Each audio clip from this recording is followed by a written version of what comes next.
જૂનાગઢમાં ભવનાથ તળેટીમાં પ્લાસ્ટિક પ્રતિબંધનો મુદ્દો વેપારીઓ અને તંત્ર વચ્ચે યોજાયેલી બેઠક નિષ્ફળ રહી છે। નિરાકરણ ન થાય ત્યાં સુધી વેપારીઓનું બંધ યથાવત રહેશે। વહીવટી તંત્ર પોતાના નિર્ણય પર અડગ છે। પ્લાસ્ટિકના ઉપયોગ વગર ધંધો શરૂ કરવા તંત્રની સૂચના।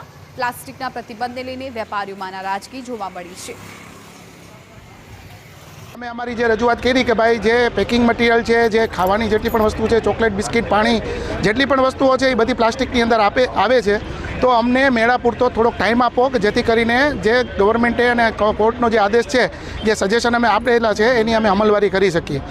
પણ તંત્ર પાસે એવા કોઈ ઠોસ એવા ઓપ્શન અવેલેબલ નથી। જ્યાં સુધી આ મુદ્દાની અંદર સંપૂર્ણ નિવેડો નહીં આવે, એમના દ્વારા અમને પરફેક્ટ કોસ્ટ ઇફેક્ટિવ ઓલ્ટરનેટ આપવામાં નહીં આવે ત્યાં સુધી વેપારી એસોસિએશન સંપૂર્ણપણે બંધ પાડશે। પણ હાલમાં જે ગિરનારની પીઆઈએલ જે ચાલી રહી છે અને જે સ્ટ્રિક્ટ સૂચના જે મળેલી છે એ પ્રમાણે અમે અમલવારી પૂર્ણપણે ભવનાથ વિસ્તારમાં પ્લાસ્ટિક બંધની જે અમલવારી કરવાની છે, પ્રતિબંધ મુકાયેલો છે એની અમલવારી કરવા માટે અમે બંધાયેલા હોય એ પ્રમાણે અમે અમને વૈકલ્પિક વ્યવસ્થા માટે જે પ્લાસ્ટિક સિવાયની જે ચીજ વસ્તુ ઉપયોગ થઈ શકે એના માટે વપરાશ કરવાનો આગ્રહ પણ કર્યો અને એ જ રીતે જે સરળ રીતે કદાચ જે વૈકલ્પિક વ્યવસ્થા મળી રહેતી હોય એમને તો એ વાપરી અને મેળામાં એમને કામગીરી કરવા માટે અમે અમને સૂચના આપી છે।